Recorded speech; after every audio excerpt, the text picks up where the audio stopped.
Mohanavani Telugu podcast వింటున్న శ్రోతలందరికీ హృదయపూర్వక ధన్యవాదాలు. ప్రతి వారం మనం ఒక్కొక్క దేవుణ్ణి ఆరాధిస్తూ ఉంటాము.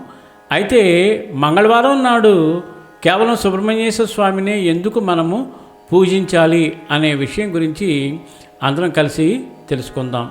మంగళవారం రోజున సుబ్రహ్మణ్యేశ్వర స్వామిని పూజించడంకు ఆధ్యాత్మిక, శాస్త్రీయ మరియు జ్యోతిష్యపరమైన ఎంతో గొప్పతనం ఉంది. ఈ క్రింది విధంగా వివరించవచ్చు.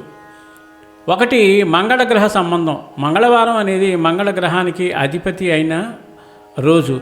సుబ్రహ్మణ్య స్వామి అంటే కార్తికేయుడు మంగళ గ్రహాధిపతిగా పరిగణించబడతాడు. అందువల్ల ఆయనను ఆ రోజున ఆరాధించడం ద్వారా మంగళ దోషాలు, కుజదోషాలు తొలుగుతాయి. 2, శక్తి, ధైర్యం ప్రసాదకుడు. స్వామి సుబ్రహ్మణ్యుడు శక్తి స్వరూపుడు. మంగళవారం పూజ చేసిన వారికి ధైర్యం, బలపరచడం, న్యాయం, విజయం ప్రసాదిస్తాడు. 3, వివాహ దోష నివారణ.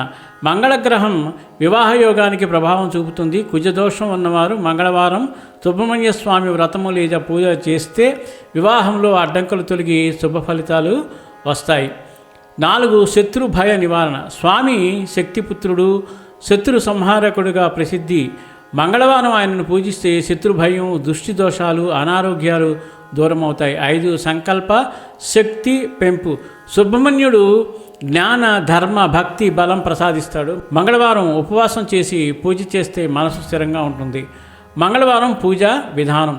ఉదయం స్నానం చేసి పసుపు కుంకుమతో పూజాస్థలం సిద్ధం చేయాలి.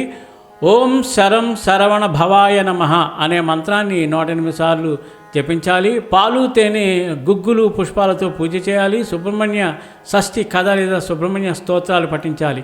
ఫలితాలు ధైర్యము, విజయాలు, జ్ఞానము లభిస్తాయి. కుజదోషం తొలగుతుంది. జీవితంలో శాంతి, ఆనందం పెరుగుతుంది.